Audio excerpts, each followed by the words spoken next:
대한 관심이나 혹은 제가 지식들이 별로 없었습니다. 그런데 저희 아버지가 김교수 목사님하고 이 웰단에 이제 하시면서 강의록을 만들어 달라고 그러셔서 제가 아버지의 강의록을 만들어 드렸어요. 쭉 적어 놓으신 걸 PPT로 만들어 드리고 또 강의록을 좀 수정해 드리고 이제 그러면서 몇몇 책을 좀 읽어보게 되었고 또 이제 좀 눈을 뜨게 되었습니다. 근데 갑자기 저한테 강의를 맡기시는 바람에 제가 웰다인 강의를 하나 하게 되었습니다. 그 강의를 이제 만들면서 조금 더 깊이 좀 생각해 보게 된 것 같습니다. 이제 저는 이제 목회를 하는 목사니까 그리고 나서 그 강의를 교회에 있는 성도님들에게 함께 나누고 또 주변에 있는 여러분들과 함께 이렇게 나누다 보니 큰 은혜가 되는 것 같았습니다. 그리고 이제 아버님을 먼저 보내드리면서 조금 더 깊이 이제 그저 지식으로만 알다가 이게 삶의 한 부분으로 다가오게 되었습니다. 그런데 그래서 제가 강의를 이제 한 강의를 준비하고 있었는데 오늘 또 다른 주제의 강의를 하라고 그러셔서 정말 한 3, 4개월 동안 고민한 것 같습니다. 이미 제가 알고 있는 지식은 첫 번째 하는 그 강의에 모두 다 담았는데 그것 말고 또 다른 걸 하라고 그러시니까 제가 이제 조금 고민이 됐습니다. 그래서 강의 제목을 달라고 하셨는데 강의 제목을 못 드리고 차피를 미루다가 지난주에 돼서야 우리 원장님께서 강의 제목을 자꾸 안 주니까 강의 제목은 내가 임의대로 정할 테니 알아서 하시오. 그래서 이제 강의 제목을 원장님이 정하셨어요. 그래서 그게 사실 그 제목이 좀 뭔지도 모릅니다. 그래서 원장님이 이렇게 하겠다 그래서 그렇게 하시라고. 그때까지도 아직 정해지지 않아서 고민 했습니다. 오늘은 그래서 오기 전까지 마무리하고 탈고를 하고 이제 왔습니다. 좀 설익은 강의가 될 수도 있겠다 싶은 생각이 듭니다만 좀 고민한 것들을 좀 한번 나누어봤으면 좋겠다 싶은 생각이 듭니다. 저는 이제 학부에서는 철학을 공부했고요. 그리고 이제 신학을 쭉 공부하다가 이제 목회하는 중에 종교 철학을 공부하게 됐습니다. 그래서 인생에 대한 혹은 신앙에 대한 삶에 대한 어떤 조금 또 다른 각도의 접근을 좀 경험해보지 않았나 하는 생각이 들기도 합니다. 그런 것도 좀 한번 나눠보려고 합니다. 자, 이제 이런 한자가 있습니다. 인생 70 고래기라는 한자 있습니다. 인생이 70까지 사는 것이 드물다. 드물 희자가 있습니다. 인생 70까지 가는 게 드물다라는 이게 벌써 언제적 말인지 모릅니다. 그죠? 요즘 70은 이제 우리 어르신들 보기에 애들인 거죠. 요즘 70은 이제 인생 70이 그 전에는 어려웠습니다. 그러니까 70까지 사시는 게 어려웠으니 회갑년이 생긴 거지요. 70 되시기 전에 회갑을 하셨는데 회갑년은 이제는 저희 그 여전도에서 회갑으로 하와이로 여행 가시겠다고 그러셔서 제가 지금 그거 준비하고 있습니다. 같이 가려고. 그러니까 이제 회갑은 이제 너무 청춘입니다. 70도 청춘입니다. 가족들끼리 이제 70대 생시에 그냥 조촐히 지납니다. 80은 돼야 이제 조금 이제 연세가 드셨다는 생각을 하시죠. 이게 몇 년도입니까? 2013년도에 했던 꽃보다 할배라는 그 TV 프로그램입니다. 이제 그 할아버지들이 여행 다니시는 거죠. 이제 2013년도 당시에 이분이 박근영 씨가 76세, 신구 씨가 80세, 이순재 씨가 81세, 백이십섭 씨가 72세. 그러니까 평균 나이가 77.5세였어요. 그러니까 평균 나이가 77.5세에 이 프로그램을 한 겁니다. 그것도 세계를 여행하면서 있었던 해프닝들을 이야기했던 게 이 꽃보다 할배였습니다. 그러니까 이 프로그램이 있고 나서 이제 해외 여행들이 어르신들이 저 갔다 온데 저 사람도 갔는데 나는 왜 못 가? 그리고 이제 막 나가기 시작하셨지요. 그래서 이런 여행들이 있었습니다. 2024년도에 이순재 씨가 90세의 나이로 KBS 연기 대상의 대상을 수상하셨습니다. 90세의 나이. 그러니까 90세 나이 될 때까지 그분은 연기를 하신 겁니다. 그러니 연기 대상을 받으셨죠. 이제 아직 90세가 안 되신 분들은 열심히 하셔야 됩니다. 상 받을 때까지 상 받을 때까지 열심히 하셔야 됩니다. 이것 이후에 여자분들도 여행 다니고 또 뭐 요즘 젊은이들도 여행 엄청 다닙니다. 그런데 이렇게 어르신들이 노인분들이 열심히 활동하는데도 불구하고 이 사회에서는 노인들에 대한 뭐랄까요? 무관심 혹은 심지어는 학대까지 이런 것들이 이제 많아집니다. 그리스 경언에 집안에 노인이 없으면 이웃에서라도 빌려와라라는 있습니다. 한 명의 노인이 사라지는 것은 소중한 도서관 한 개가 사라지는 것과 같다라고 하는 겁니다. 오랫동안 살아오신 그런 경험들, 노하우와 지혜가 있기 때문입니다. 근데 또 언제부턴가 젊은이들은 속칭 꼰대라는 노인을 비하하는 그런 말들이 생겨지기 시작했습니다. 당나라의 사신이요, 우리나라에 와서 올해 와서 조공을 바치라고 하는데 그 조공을 바치라고 할 때에 수수께끼를 2개를 냈습니다. 수수께끼를 냈는데 이걸 맞추면 조공을 좀 깎아주고 요 문제를 못 맞히면 조공을 2배로 내라라는 거였습니다. 똑같이 생긴 말 2피를 끌고 와서는 어떤 것이 어미고 어떤 것이 새끼인지를 알아맞혀봐라. 그래서 맞추면 조공을 깎아줄 거고 못 맞추면 조공을 2배로 내야 된다라는 겁니다. 이제 이 수수께끼를 보고 나라의 신하들이 난리가 났습니다. 어떻게 해야 될까? 이런 거죠. 아무리 머리를 싸매고 생각해봐도 알아맞출 수가 없는 겁니다. 그 나라의 정승이 끙끙 앓고 있으니 어머니가, 그 집에 있는 어머니가 도대체 왜 그러냐 하고 물어보았답니다. 이런저런 일들 때문에 그렇습니다 하고 말하자 어머니가 이렇게 얘기하는 겁니다. 야, 뭘 그걸 고민하냐.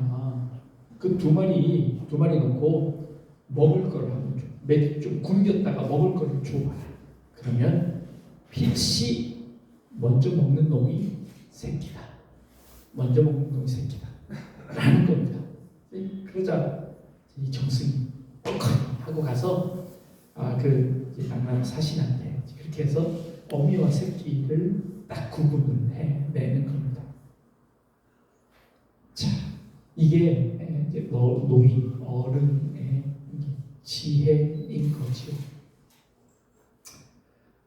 그런데 이 당나라 사신이 그걸로 만족하지 못하는 겁니다. 내가 한 가지 문제를 더 내겠다라고 이야기하는 겁니다. 나무 조각을 똑같이 생긴 나무 조각, 네모나게 생긴 나무 조각을 긴 거를 2개 이제 나무 조각을 갖고 옵니다. 그리고는 이게 나무에서 자른 건데 어디가 위쪽이고 어디가 뿌리 쪽인지 맞춰봐. 도대체 그 나무 네모나게 자른 거를 어떤 게 위가 어떤 게 아래인지 어떻게 하냐는 거예요. 이거 못 맞추면 조공을 2배로 맞춰야 된다라고 얘기를 한 겁니다. 자, 어떻게 했을까요? 역시 정승이 머리를 골머리에 쌉니다. 그때 어머니가 옵니다. 빛이 모든 나무는 뿌리로부터 물을 빨아들여 위로 올라간다. 그러니 그 나무를 물에 담궈봐라. 위쪽으로 뜨는 쪽이 위쪽이고 가라앉는 쪽이 뿌리 쪽일 것이다 라는 것이었습니다. 지혜를 아는 정승이 얼른 달려가서 그 당나라 사신에게 가서 이야기합니다. 물에 담궈 보십시오. 그래서 맞추는 겁니다. 그 딱 맞추니까 이 당나라 사람 제승 당나라 신자가 이야 정말 한국에는 지혜가 탁월한 사람들이 있구나 하고 그 조공을 낮추어 주었다는 그런 전해 내려오는 이야기가 있습니다. 삶의 경륜이지, 삶의 경륜입니다. 연세가 들면, 아이가 들면 분명히 기억력이 떨어집니다. 깨닫는 것도 느려집니다. 그건 어쩔 수 없는 현상입니다. 그럼에도 불구하고 노인들, 그의 삶에서 우러나오는 경륜, 삶에서 살아온 지혜들이 있습니다. 그 지혜는 우리 사회에서는 없어서는 안 될 그런 아주 놀라운 자산입니다. 그런데 이제 그런 자산들이 잘 발휘를 못합니다. 그리고 그 자산들을 활용을 못합니다. 여러 가지 이유들이 있습니다. 여러분들 스스로도 이제 나는 은퇴했으니 아무것도 못해 라고 생각해서 그런 자산들이 그냥 없어지기도 합니다. 또 때로는 그걸 무시하고 젊은 사람들이 그걸 받아들이지 못해서 없어지기도 합니다. 우리 사회는 굉장히 많은 자원들을 그래서 낭비하고 있다는 생각이 듭니다. 그러면서 사회는 항상 문제를 제기를 합니다. 어른들이 많아서 생기는 문제, 노령화, 고령화, 초초고령화 시대를 살아가고 있다고 합니다. 아니, 초초고령화 시대가 되어서 생기는 문제는 뭘까요? 뭐가 문제일까요? 이 사회가 자꾸 고령화가 빨리 된답니다. 그래서 우리나라는 일본이 100년, 유럽이 100년 걸려서 생긴 그 문제를 한국은 10년, 20년 만에 그 문제가 생겼답니다. 그래서 뭐가 문제입니까? 뭐가 문제일까요? 이 사회에서 고령화 때문에 생기는 문제가 뭘까요? 뭐가 문제일까요? 가장 첫 번째 문제 뭘까요? 연금이 고갈됩니다. 연금이 고갈된답니다. 국민연금이. 연금이 고갈되면 어떻게 하라고요? 어떻게 하면 될까요? 연금이 고갈되면 어떻게 하면 되나요? 아니, 노인 문제만 문제입니까? 아이를 낳지 않는 것도 문제랍니다. 요즘 아이를 안 낳아서 문제랍니다. 아이를 왜 안 낳으면 뭐가 문제입니까? 아이를 안 낳으면 뭐가 문제이죠? 그것도 연금 낼 사람이 없어진답니다. 그럼 결국은 돈 내라고. 아니, 그 연금 문제를 제기하는 순간 젊은 사람들은 아이를 낳지 않습니다. 왜요? 내가 내 새끼 낳아가지고 다른 사람 연금 만들어 주려고 내 애를 낳냐?가 돼버리는 겁니다. 우리나라 이 모든 접근법이 다 결국은 돈으로 가버렸습니다. 돈으로. 애를 안 낳으니까 돈 벌 사람이 없고, 오래 사시니까 돈을 너무 많이 쓰고, 결국 이 사회 모든 문제가 뭘로 귀결되냐? 돈으로 귀결돼 버렸습니다. 이렇게 우리가 인식하는 순간 우리는 두 가지 모든 문제들을 다 잃어버립니다. 어떤 누가 우리의 다음 세대 연금 낼 자녀들을 생산하라는 그 말에 아이를 낳을 사람이 누가 있습니까? 아무도 아이를 안 낳지요. 접근 방법부터가 틀렸습니다. 아이를 낳아야 되는 이유가 뭘까요? 아이를 낳으니까 우리 가정에 웃음이 넘쳐납니다. 아이를 낳으니까 그 아이 때문에 우리 가정에 활력이 생깁니다. 그 아이가 주는 기쁨이 너무너무 대단합니다. 이거죠. 이렇게 접근해야 하는 거죠. 아니, 강아지를 키웁니다. 강아지가 우리들의 인간들에게 해주는 게 뭐 있죠? 강아지가 연금을 내줄 겁니까? 돈을 벌어다 줄 겁니까? 뭘 해주나요? 아무 쓸모 없죠. 근데 강아지를 키웁니다. 왜요? 기쁨을 주잖아요. 그거는 아무 말도 안 하고, 그건 아무 말도 자꾸 사람은 돈에다가 연결을 시킵니다. 문제이긴 하긴 합니다. 1960년도입니다. 1960년도에 우리나라의 인구 피라미드 분포입니다. 중위 연령이 몇 세인가 하니 19세였습니다. 19세. 그 당시는 어르신들이 빨리 돌아가셨잖아요. 그러니까 밑에는 또 엄청나게 나왔죠. 그러니 이게 지금 인구 분포도가 이제 이렇게 돼버리는 겁니다. 1960년도의 인구 지도입니다. 80년도 이제 그게 좀 올라옵니다. 80년도부터 그때 뭐 했지요? 우리나라에서 산하 제한을 하기 시작했습니다. 그래서 그 남자들 예비군 훈련 가면 정관 수술을 다 시켜버렸어요. 공짜로. 그리고 정관 수술을 하면 예비군 훈련을 빼줬어요. 나머지 있는 날짜에 예비군 훈련을 다 면제시켜줬어요. 그리고 낳지 말자 그랬어요. 둘만 낳아 잘 되자. 그러다가 둘도 많다. 하나면 좋다. 뭐 이런 표들이 막 생기면서 아이를 줄여넣기 시작했습니다. 그러자 평균 연령이 조금 올라가면서 아이들이 좀 줄기 시작했습니다. 이게 80년대이죠. 그 당시에 제가 기억하는 거는 너무 정관수술 하는 사람이 많아가지고 대기가 많아가지고 수술 다 끝나고 나니까 예비군 훈련 끝날 시간이 돼가지고 똑같이 끝나고 에이 나 개인이니까 그런 사람들도 있을 정도로 그렇게 국가에서 그 10년도 내다보지 못한 국가의 정책이었습니다. 금방 아이들이 모자라서 이렇게 될 것들을 상상도 못하고 그런 짓을 저질렀습니다. 이게 80년대고요. 이 2000년대입니다. 2000년대 올라오니까 중위 연령이 31세로 올라갑니다. 이제 항아리처럼 돼버렸죠. 가운데가 그 많이 나왔던 시대가 이만큼 올라온 겁니다. 그리고 이 출생 수가 점점 줄어드는 겁니다. 그리고 2025년입니다. 이제는 거의 이렇게 되어버렸습니다. 위에 계신 어르신들의 숫자와 그리고 밑에 태어나는 자녀들의 숫자가 거의 비슷해 버렸습니다. 이제 이런 이제 문제가 생기는 거죠. 왜냐하면 이 위에 계신 분들이 연금을 받으셔야 될 분들인데 연금 받으셔야 될 분들이 이렇게 이만큼 올라간 겁니다. 이거 제가 몇 시까지 해야 되나요? 3시. 와, 3시간이요? 네. 좀 일찍 끝내겠습니다. 네. 이만큼 올라온 겁니다. 그리고는 이 밑에까지 이제 인원이 점점 줄게 되는 거죠. 요게 2072년이 되면 어떻게 되면 이렇게 됩니다. 그때 당시에 이제 이게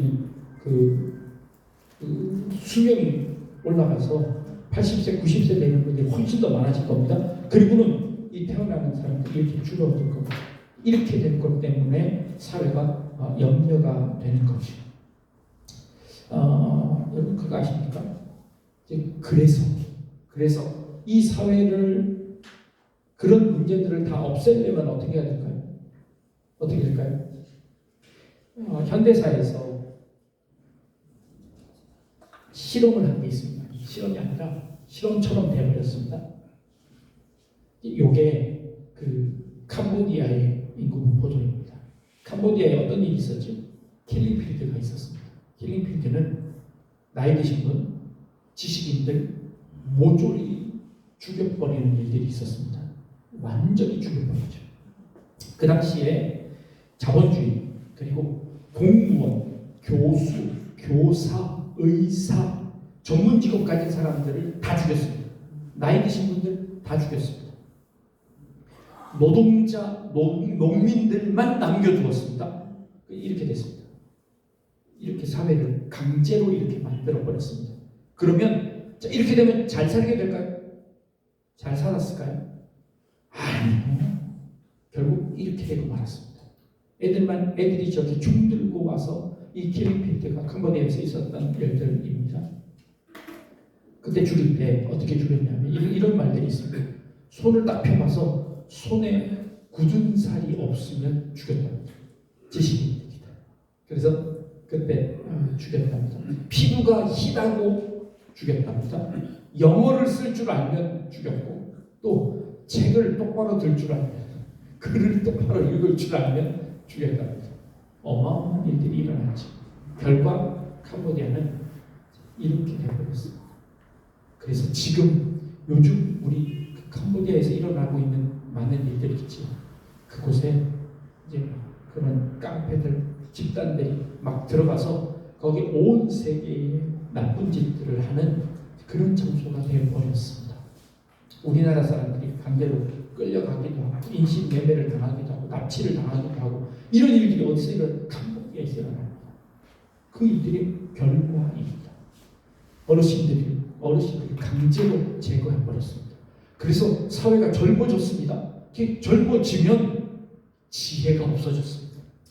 그 사회를 이끌 리더가 없어졌습니다. 그러니 그 사회가 강한 힘에 의해서, 중국에 의해서 모든 걸 다 빼앗깁니다. 그 나라의 모든 미래들을 다 빼앗겨버렸습니다. 그러니 그 나라가 제대로 설 수가 없게 되는 거죠. 어마어마한 일들이 있었습니다. 우리나라도 그러면 그렇게 되면 좋을까요? 이렇게 되면 좋을까요? 아니, 이것도 문제이지만 사실은 이것도 문제입니다. 이것도 문제입니다. 어떤 게 되어야 될까요? 자, 2024년 2월 7일 날 한국에서 개봉이 됐고요. 그리고 이게 만들기는 한 2, 3년 전쯤에 일본에서 만든 영화입니다. 플랜 75라는 영화인데요. 제가 오늘 여러분들께 나눌 거는 이제 이 주제입니다.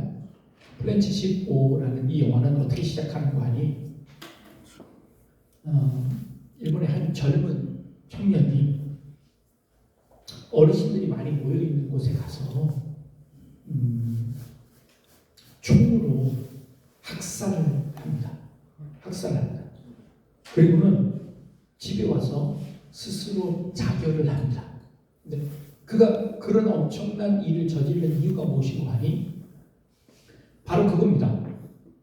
노인들이 많아서 사회적으로 연금이 많이 고갈되고 있으니 내가 이 나라를 위해서 총대를 메고 가미가제처럼 그러니까 어르신들을 죽이고 나도 죽겠다, 정복하겠다 라고 해서 이 한 젊은 청년이 그 일을 저질러 버린 겁니다. 이게 사회적 문제가 돼버렸습니다. 이제 이거는 영화 이야기입니다. 실제가 아니라 저는 영화 얘기를 해드린 겁니다. 그 영화의 이제 스토리의 전개가 그렇게 됩니다. 근데 이 스토리의 전개는 그냥 만들어낸 전개가 아니라 지금 우리 사회가 똑같이 하고 있는 그 말입니다. 연금이 고갈됐다. 이제 더 이상 어르신들 때문에 젊은 사람들이 피해를 본다. 그러니 내가 그 어르신들을 내가 제거하고 나도 죽겠다. 일본의 가미가제식 그런 그 충성으로 나는 국가를 위해서, 나라를 위해서 이렇게 하겠다 하고 스스로 자기를 탁한 겁니다. 이게 일본 사회의 뉴스에 대문짝하게 나오는 겁니다. 심각하다. 이 문제가 너무너무 심각하니 이 문제를 어떻게 해결하면 좋을까? 공론화가 벌어졌습니다. 온갖 토론들이 다 벌어졌습니다. 토론을 한 후에 만들어낸 결정이 뭐냐면 플랜 75였습니다. 플랜 75는 어떤 건가 하니 이런 겁니다. 초고령 사회의 특별 대책으로 플랜 75를 만들겠다. 공부하겠다. 막 엄청난 반대가 있었음에도 불구하고 결국 정부가 플랜 75를 발동합니다. 이 플랜 75는 어떤 계획이냐니 75세 이상 되신 어르신들이 안락사를 할 수 있도록 돕는 프로그램입니다. 75세가 된 어르신들이 자기가 신청하면 정부에서 고통 없이 고통 없이 돌아가실 수 있도록 만들어주는 플랜을 만듭니다. 안락사 문제입니다. 자, 이 영화에 나오는 주인공들입니다. 이 한 여인이 등장하는데 이 여인의 나이는 78세입니다. 78세인데 호텔에서 그 침대를 갈고 그렇게 허드렛 일을 하면서 생활을 영위하고 있었습니다. 그런데 그러니까 해고를 할 수 없으니 이 여인이 일을 잘하고 있습니다. 아직 여전히 건강하고 일하는데 전혀 문제가 없습니다. 일을 하는데 어떤 한 고객이 그 호텔에 놀러 왔다가 이 할머니가 일하는 모습을 봅니다. 그리고 이렇게 이야기합니다. 아, 할머니가 힘드실 텐데 저렇게 일하시는 모습 보니까 내 마음이 좀 짠하네, 내 마음이 좀 아프다 라고 한마디를 합니다. 그 얘기를 들었던 지배인이 찾아와서 이 여인을 해고시킵니다. 해고시키는 이유는 뭘까요? 고객들의 마음을 불편하게 했다. 그러니 당신 이제 더 이상 나오지 마십시오 하고 이 여인을 해고시킬 뻔했습니다. 자, 해고가 되자 이 여인은 일자리가 없어지자 먹을 게 없어졌습니다. 여러 군데 이력서를 냈습니다. 그런데 받아주지 않습니다. 결국 이 여인은 그 플랜 75에 가입하게 됩니다. 플랜 75에 가입하면 정부가 10만 엔을 줍니다. 우리나라 돈으로 그냥 100만 원 정도 좀 되는 겁니다. 100만 원 정도 받으면 그걸로 자기 마지막 여행가 다 쓰고 마지막에 정부가 고통 없이 돌아가실 수 있도록 안락사를 시켜줄 겁니다. 이게 영화의 내용입니다. 그래서 저기 보면 상담사가 있습니다. 이 상담사는 신청하신 분을 매일 하루에 5분씩 전화해서 그 마음이 변하지 않도록, 그 마음이 바뀌지 않도록 상담해주는 역할을 합니다. 그리고 저 위에 있는 필리핀 이주 노동자는 그분이 돌아가시고 나면 그분의 집에 있던 모든 유품들을 청소해주는 일을 전문가가 합니다. 이건 영화의 내용입니다. 이렇게 영화가 시작되었다가 이제 이 할머니가 저 상담사와 함께 하루에 10분, 15분씩 매일 통화를 합니다. 그리고 그 마음이 바뀌지 않도록 통화하는 거죠. 그러면서 이 할머니가 자기의 살아온 이야기를 조금씩 이 상담사에게 해주는 겁니다. 그 상담사는 그 어르신의 말을 들으면서 그 마음이 바뀝니다. 그리고 이 할머니는 자기의 살아온 이야기를 그 상담사와 이야기하면서 자신의 삶을 다시 돌아봅니다. 그래서 영화의 마지막은 어떻게 끝나는 거 아니? 그 신청했던 플랜 75를 포기합니다. 그리고 나는 끝까지 살아야 되겠다 라고 다짐하면서 해피엔딩으로 끝납니다. 그런데 지금 이 주제가 아직까지 우리 한국 사회에서는 많이 이슈가 되지 않았지만 이제 자꾸 연금 문제를 들쑤시고 나오고 돈 문제, 경제적인 문제를 들쑤시고 나오면서 결국 선택할 수 있는 문제는 이 해답밖에 없는 겁니다. 이 해답밖에. 그러면서 정부에서 이 플랜 75에서 홍보하기는 어떻게 홍보할까요? 인간다운 죽음을 의미합니다. 인간답게 살다가 건강할 때 더 나쁜 모습을 보이지 않고 죽을 것을 강요합니다. 그것을 부추깁니다. 결국 그래서 그 삶을 스스로 잘 정리하라고 이야기합니다. 제가 이런 말을 들었습니다. 강아지 키워보시면 강아지의 수명은 보통 한 15년, 오래 살면 한 16년 정도 살다 죽습니다. 여러분 그거 아십니까? 집안에서 강아지를 키우면 그 강아지가 죽을 때쯤 되면 하는 버릇이 있답니다. 뭘까요? 평소에 가지 않던 그 후미진 곳을 자꾸 파고 들어간다. 그리고 거기서 슬그머니 죽는다. 여러분 길거리에 길고양이 보셨죠?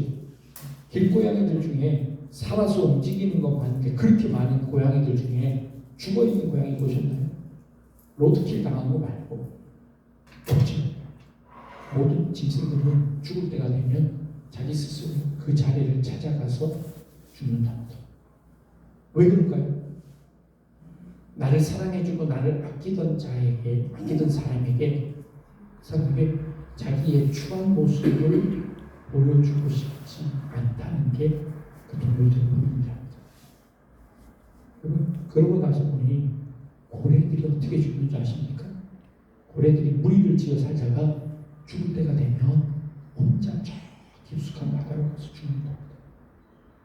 코끼리가 어떻게 죽는지 아십니까? 코끼리는 코끼리의 무덤으로 스스로 들어간답니다. 그래서 코끼리의 무덤을 발견하면 거기에는 어마어마한 상아들이 거기에 무더기로 모여있답니다. 스스로 거기로 걸어 들어가서 거기서 죽는. 근데 그 무덤을 발견할 수가 없답니다. 얼마나 험하고 얼마나 잘 숨겨놨는지 찾을 수가 없답니다. 그 코끼리 무덤. 짐승은 그렇게 해서 자기의 마지막을 알아 자기의 마지막을 그렇게 간답니다. 사람은 어떻게 죽어야 할까요? 플랜치시버에서 이렇게 이야기합니다. 그 죽음 가장 좋은 때에 건강할 때에 스스로 선택해서 인간의 존엄성을 지켜 스스로 마감하라고 합니다. 어떻게 생각하세요? 멋있어 보이시나요? 아니면 그렇게 하고 싶은 마음이 드시나요? 아니죠. 근데 앞으로 머지않아 사회가 그런 분위기로 몰아갈지도 모릅니다. 간혹 들리는 말 들으십니까?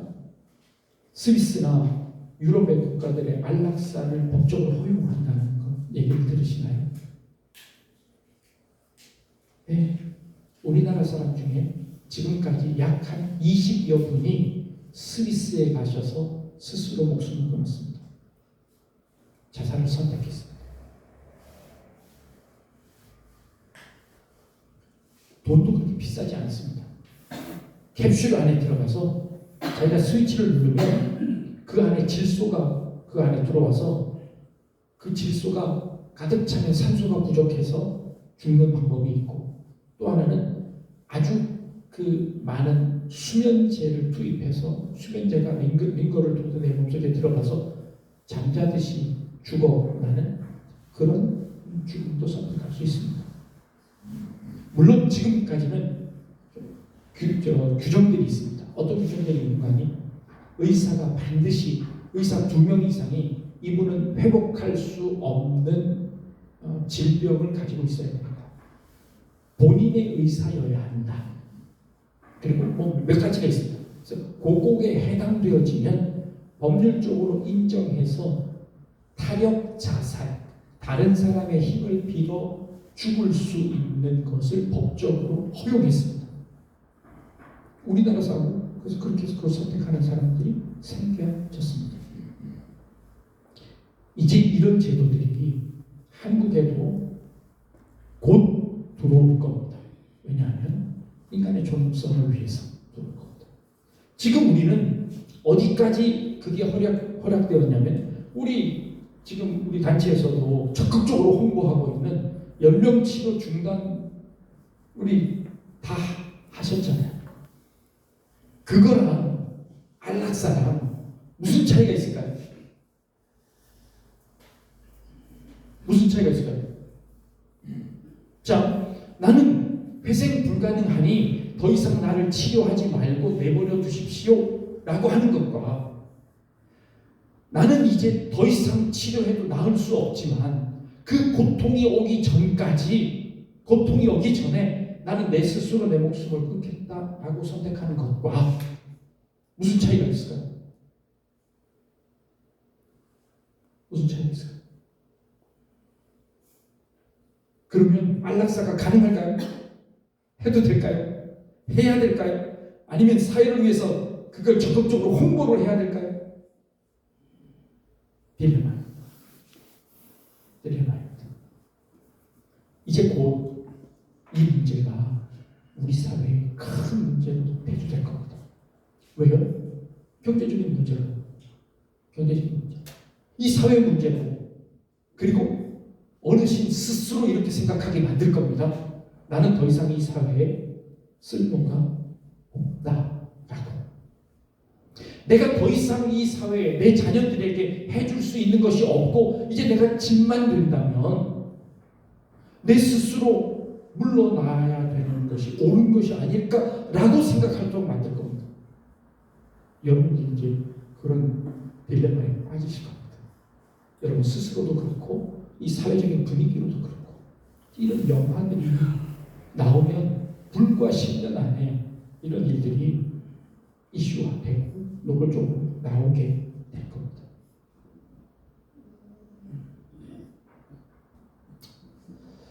고민입니다. 어떤 게 정답일까요? 자, 암으로 인해서 극심한 고통을 경험한다면 더 이상 그런 고통을 당하고 싶지 않습니다.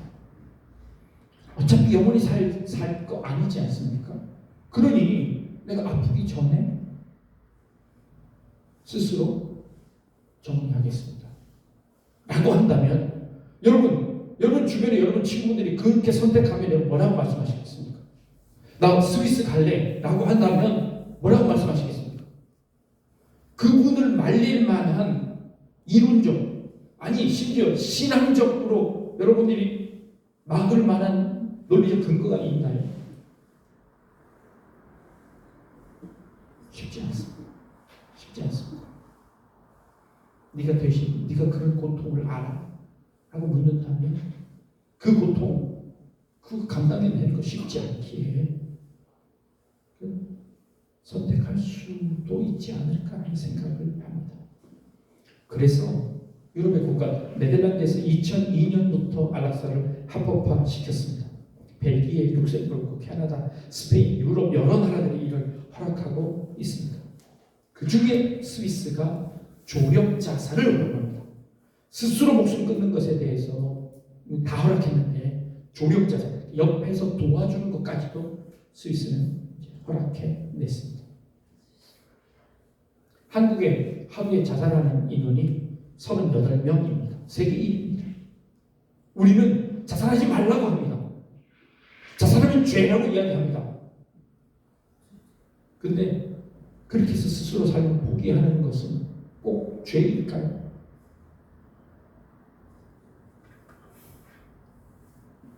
부천에 생명의 전화라고 있습니다. 1976년도서부터 시작되어졌는데요. 365일 24시간 전화를 받습니다. 70에서 80% 전화는 장난 전화입니다. 그러니까 이제 할 일 없어서 전화하는 사람들이 한 70-80% 됩니다. 근데 20% 전화는 진짜 도움이 필요해서 경찰에게 연락을 하고 경찰이 출동하는 경우가 약 한 10% 정도 됩니다.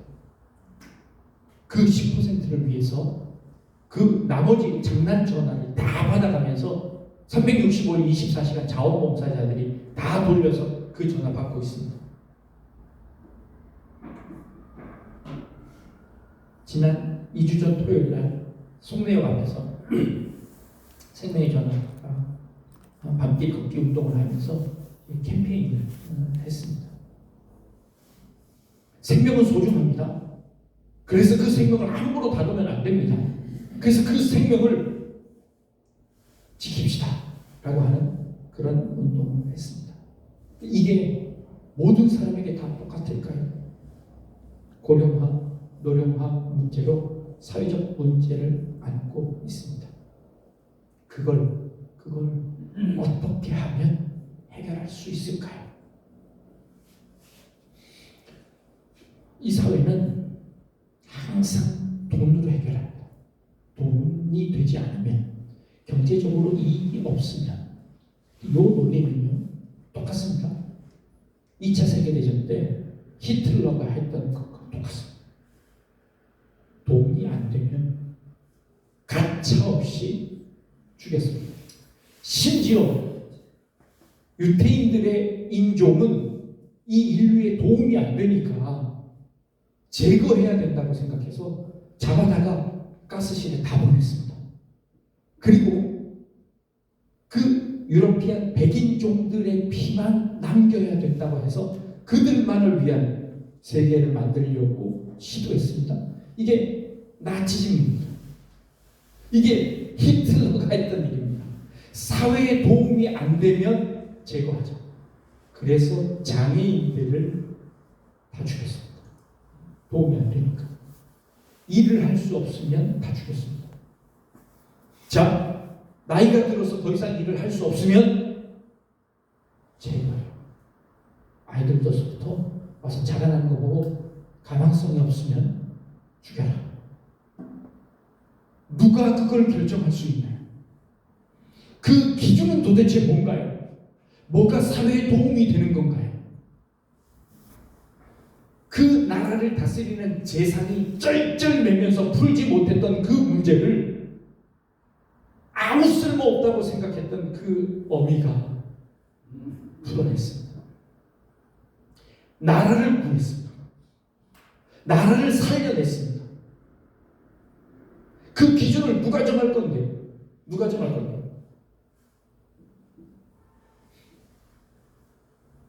돈이 모든 것의 기준이 되어버렸습니다. 너 연봉 얼마다? 그걸로 사람의 가치가 정해져 버렸습니다. 미국에는 직업별로 받을 수 있는 연봉의 한계를 적어놨습니다. 이 직업을 선택하는 순간 너의 맥시멈은 요거까지 받는 거야. 청년들 사이에 그 노표가 다 나와 있습니다. 내가 미래에 어떤 직업을 선택할 것인지, 내가 그 직업을 선택하는 순간 내 연봉은 내 몸값이 정해지는 겁니다. 몸값. 이 몸값이라는 말이 진짜 이게 너무 어마어마한 말인데 우리는 프로야구, 프로축구를 보면서 몸값이라는 말을 너무 자연스럽게 씁니다. 손흥민의 몸값은 몇 천만 돼. 이게 너무 사실은 무시무시한 말이죠. 어떻게 인간 돈으로 사람을 측정하느냐. 그 말도 안 되는 말인데 우리는 이 자본주의 사회 안에 살면서 몸값이라는 말이 너무 명확해요. 여러분 몸값을 알고 있어요. 몸값이 안 나가면 값어치를 못하면 죽어야 되는 걸까요? 사라져야 되는 걸까요? 우리 스스로를 그렇게 만들어버렸습니다. 이게 자본주의입니다. 자본주의의 폐해가 너는 얼마짜리, 너는 얼마짜리 이게 젊어서부터 그렇게 자라오니 세월이 지나고 나서 당신 몸값 얼마인데? 당신 몸값 그 몸값 못하니 이제 이 사회에서 사라져줘 라고 얘기하게 되어버렸습니다. 너무 무시무시한 거. 사실 이건 우리가 만들어 놓은 거기도 합니다. 우리가 만들어 놨습니다. 우리 자녀들에게도 그렇게 가르쳤습니다. 그래서 그렇게 자라난 자녀들이 그렇게 그 잣대로 우리를 거꾸로 재기 시작했습니다. 당신 몸값이 없어졌으니 이제 퇴출이요. 프로야구, 프로축구에서 퇴출입니다. 손흥민이 그래서 영국에서 쫓겨났습니다.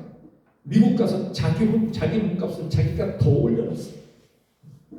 은퇴해서 이제 더 이상 퇴물이라고 쓸모없다고 해서 유럽 축구에서 쫓아냈는데 미국 축구 가서 난리가 났습니다. 요즘. 난리가 났습니다. 그리고 손흥민이 이렇게 이야기합니다. 나 연봉 필요 없어. 나 연봉 안 줘도 좋으니, 나 연봉 그렇게 안 높아도 좋으니 내가 주전으로 뛰고 내가 뛸 수 있는 자리를 주면 내가 거기서 뛰겠다. 그래서 미국을 갔습니다. 그가 몸값을 생각했으면 사우디로 갔어야죠. 사우디로 가면 지금 받는 것에 2배, 3배 준다고 했습니다. 근데 포기했습니다.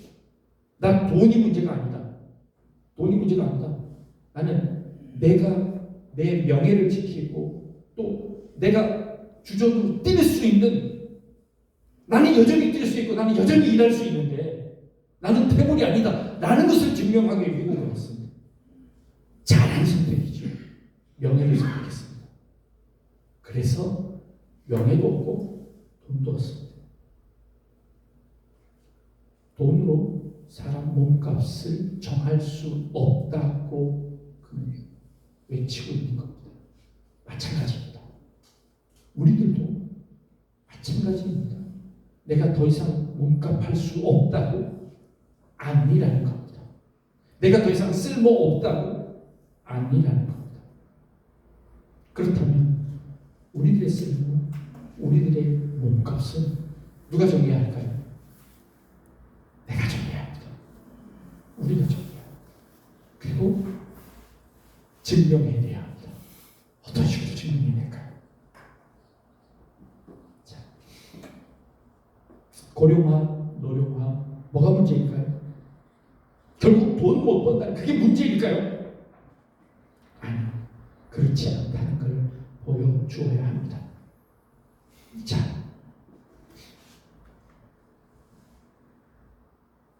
이런 때가 분명히 올 거라는 겁니다. 분명히 올 거라는 겁니다.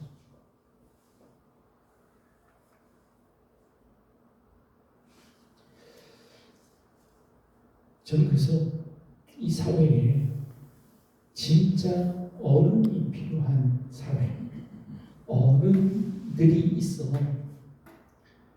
그 어른들이 자신의 몸값을 스스로 증명해내고 여전히 살아있을 이유가 있다는 것을 스스로 증명하셔야 됩니다. 어떻게 해요? 남들에게 뿐만 아니라 본인이 본인에게 난 이렇게 매일 아프고 쓸모없이 돈만 축내고 있는 사람이 아님을 본인 스스로도 증명해내야 살아가는 의미가 있지 않습니까? 사회에서 이런 분위기를 만들어낼 때 그래도 꿋꿋이 버텨낼 수 있는 그 유럽 축구 사회에서 손흥민을 쫓아내려고 할 때 나는 여전히 살아있다는 것을 증명해낼 수 있는 돈이 아니라는 걸 증명해낼 수 있는 뭔가가 있어야 되지 않을까요? 저는 그게 어른이라고 생각합니다. 이 시대는 고령화가 문제가 아니라 나이가 들었음에도 불구하고 어른이 없다는 것이 이 사회의 문제이지 참된 어른이 있다면 더 이상 이 고령화 노령화는 우리에게 문제가 아니라 그것은 우리에게 축복이다 라고 말하고 싶습니다. 자, 어른이 된다는 것은 무엇을 의미하는 걸까요? 나이를 많이 먹으면 어른인가요? 나이가 많다고 다 어른일 수 없습니다. 나이는 가치를 담는 그릇이지 그것 자체가 의미가 아니다 라고 생각합니다. 그 가치 자체가 나이가 아니라 그 나이 자체가 그 가치가 아니라 나이는 그 가치를 담을 수 있는 그릇이기는 합니다. 나이는 성숙할 수 있는 기회의 숫자이지 그 나이 자체가 성숙을 의미하는 것은 아닙니다. 살아온 세월에 맞게 그 가치를 그 나이 안에 담은 사람이 진짜 어른이다. 그 수많은 경험들을 그냥 흘려보내지 않고 그 기회의 모든 숫자들 속에 성숙, 그 가치를 담아낸 사람만이 어른이다 라고 생각합니다. 옛말에 어른이라는 말은 어루다에서 나온 말입니다. 이 어루다라는 말은 남녀의 혼인을 의미합니다. 그러면 옛날의 어른은 결혼한 사람을 어른이라고 했습니다. 자, 여러분 한번 생각해 보십시오. 결혼하면 어른 됩니까? 될 수도 있고 안 될 수도 있습니다. 왜요? 그 결혼이 이 사람을 어른 되게 할 수도 있지만 그 결혼이 오히려 더 어린애를 만들기도 합니다. 결혼 자체가 어른을 만들지 못합니다. 나이 드는 것도 그것이 어른의 조건은 아닙니다. 민법상 19세가 되면 어른이라고 합니다. 생물학적으로 어른은 신체적으로 성숙하고 법적으로 책임질 수 있는 투표권을 가지고 마음대로 결혼할 수 있고 어떠한 직업도 가질 수 있는 것 어른이라고 합니다. 생물학적으로. 심리적으로 어른은 뭐라고 어떤 어른일까요? 자기 스스로 자기 책임감을 가지고 타인에게 의존하지 않고 스스로의 감정을 조절할 수 있는 것, 그 심리적인 차원에서 어른입니다. 관계적인 차원에서 어른은요, 나만 알지 않고 타인을 배려하고 공동체 안에서 그 공동체를 위할 줄 아는 사람, 책임질 줄 아는 사람, 내가 남에게 의존하지 않고 오히려 남을 돌볼 수 있는 사람, 갈등을 감당할 수 있는 능력이 있는 사람, 서로에게 짐을 질 수 있는 사람, 관계적 차원에서 의인입니다. 아니, 어른입니다. 영적인 차원에서 어른은 어떤 사람일까요? 신 앞에 스스로 책임질 수 있는 사람으로 서는 것, 신앙적인 어른입니다. 날마다 달라고 하면 어린아이 신앙입니다. 그런데 그 신을 위해 내가 뭔가 할 수 있다면, 그 신을 위해 내가 신의 마음을 기쁘게 할 수 있다면 영적으로 어른이 된 것 아닐까요? 자기를 넘어 타인과 그리고 신 앞에 책임 있는 존재로 서는 것 어른이라고 생각합니다. 자, 그런데 이거 가능하십니까? 여러분 스스로 가슴에 손을 얹고 내가 이런 어른이 되었다고 생각하십니까? 쉽지 않은 답입니다. 내가 스스로 설 수 있나? 내가 남에게 도움을 줄 수 있는 존재인가? 신 앞에도 내가 떳떳이 설 수 있는 그 많은 존재가 되었는가? 내가 살아온 수많은 나이의 기회 가운데, 내가 살아온 그 나이의 그릇 가운데 내가 그 어른이 될 만한 그것들을 담고 있는가라고 한다면 쉽지 않을 겁니다. 질문을 바꿔볼게요. 그러면 그게 가능하기는 한 걸까요? 인간은 유한합니다. 인간은 모든 걸 책임질 수 없습니다. 어쩌면 그거는 죽을 때까지 불가능한 것 아닐까요?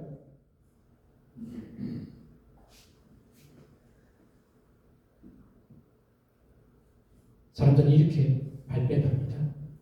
그 책임에도 한계가 있으니 경계를 세우자. 내가 할 수 있는 건 여기까지고 그 너머거는 인간이 할 수 없는 것이니 내가 이만큼 했으면 잘했다. 그러니 그만큼만 감당했으면 충분히 잘했다라고 스스로 생각하자라고 합니다. 좋습니다. 그걸로 충분히 위안을 받을 수 있을 것 같습니다. 근데 그 경계는 누가 정하는 겁니까? 나의 경계와 타인이 보는 경계는 다를 수 있습니다. 타인이 볼 때 당신 조금 더 할 수 있는 것 같은데 스스로 문 닫고 나는 내 할 일 다 했다라고 하는 것은 이기적으로밖에 미치지 않습니다. 그렇다면 그 경계를 누가 정할 건데? 없습니다.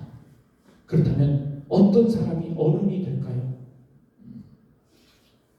고민하다가 제 스스로 내린 답입니다. 어른이란 그 책임의 무게를, 그 책임의 한계를 인정할 줄 아는 사람이 어른이다.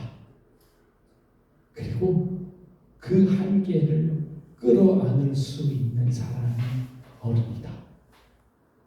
그걸 끌어안는 것은 뭘 의미하는 걸까? 그건 사랑이다. 제 스스로 내린 답입니다. 나의 한계를 알지만 그 한계를 넘어가야 함에도 넘어갈 수 없는 내 자신을 사랑하는 것. 발버둥 치며 거기 한계에서 머뭇거리고 있는, 더 이상 나아가지 못하는 그 상대를 끌어안는 것. 그 사랑, 그 사랑을 아는 것이 어른이다 생각합니다. 그래서 저는 이 인생의 사랑을 안다면 그 고통 가운데 안락사를 선택할 수밖에 없는 그 상황 속에서도 나의 한계를 알기에 내가 그걸 끌어안을 수 있는, 나는 그 고통 안 당할래, 나는 그 어려움을 안 당할래, 나는 그런 수치를 안 당할래 하고 스스로 자기의 인생을 포기하면 그 인생을 사랑하지 않는 인생이다. 사랑한다면 그 고통까지도 끌어안아야. 왜? 장애인이나 아니면 더 이상 사회에 도움이 되지 않는다고 내가 그 사람을 끊어낸다면, 그 사람을 사랑하지 못하고 끌어안지 못하면 이 사회에 더 이상 필요 없으니 당신은 제거해 주십시오. 히틀러. 당신은 이 사회에 더 이상 도움이 되지 않으니까 그냥 없어져 주십시오. 우리에게 더 이상 몸값을 못하니 당신은 사라져 주십시오. 플랜 치시고.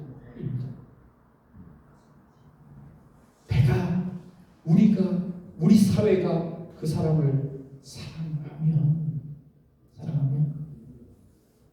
당신이 있는 존재만으로도 우리는 기쁩니다.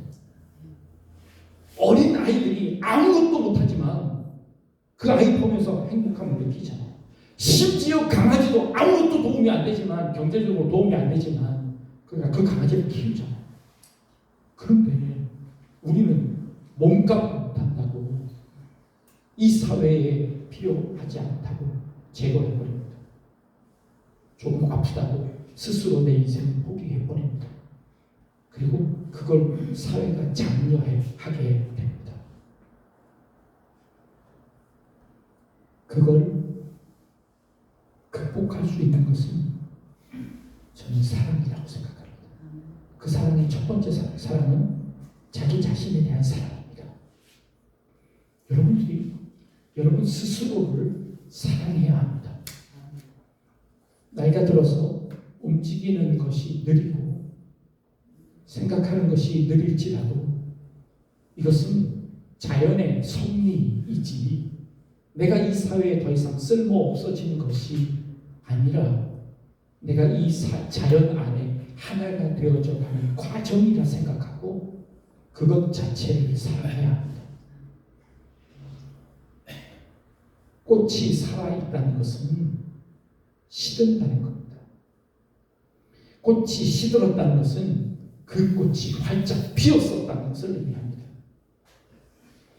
그 활짝 피어본 꽃이 시든다는 것은 그것은 자연스러운 현상입니다. 시들었기 때문에 꺾어 버리라고 하는 것은 그 활짝 피었던 꽃까지도 부정하는 것입니다. 그러기에 그 시든도 받아들여야 하는 겁니다. 시들지 않는 꽃은 조화입니다. 그것은 이미 죽어 있는 것입니다. 그것은 조화만 꽂아놓을까요? 조화는 죽어 있는 겁니다. 그러면 이 세상이 죽습니다.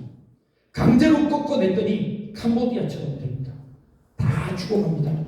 그리고 그것이 암세포가 되어 다른 사회까지 죽여갑니다. 자연스럽게 둬야 합니다. 그래서 그 늙음까지도 그 불편함까지도 여러분 스스로 사랑해야 합니다. 때로는 고통일 수 있습니다. 때로는 그것이 아픔일 수도 있습니다. 그러나 그 아픔까지도 끌어안을 수 있는 것 성숙이고 그것이 어른입니다. 이 사회가 고령화 때문에 문제가 되는 것은 재정적인 돈 문제가 아니라 그 돈 여러분들이 벌어놓은 돈 아닙니까? 여러분들이 만들어 놓은 이 사회 아닙니까? 여러분들이 부흥시키고 발전시켜 놓은 이 나라가 아닙니까? 그런데 이제 돈 없다고, 우리 돈 안 된다고, 그럼 내가 벌어놓은 거 내가 다 가지고 가마. 네? 돈 문제가 아닙니다. 여러분들 자신들을 스스로 사랑하고 그리고 그 아픔까지도 끌어안을 수 있는 그런 어른이 되시면 여러분들이 그런 안락사의 어떤 그런 그런 유혹에도 견뎌낼 수 있습니다. 아플 수 있습니다. 힘들 수 있습니다. 그러나 그 힘든 그 외로움마저도 내가 사랑으로 감싸며 어른이 되는 겁니다. 그리고 나를 사랑하는 만큼 내가 이 사회를 사랑하고 내 이웃을 사랑하는 겁니다. 그 사랑이 이 사회를 바꾸어 나갑니다. 그 사랑만이 노령과 고령화를 이길 수 있습니다. 그 사랑만이 참된 어른이 되게 합니다. 여러분들 진짜 어른이 되어 주십시오. 그래서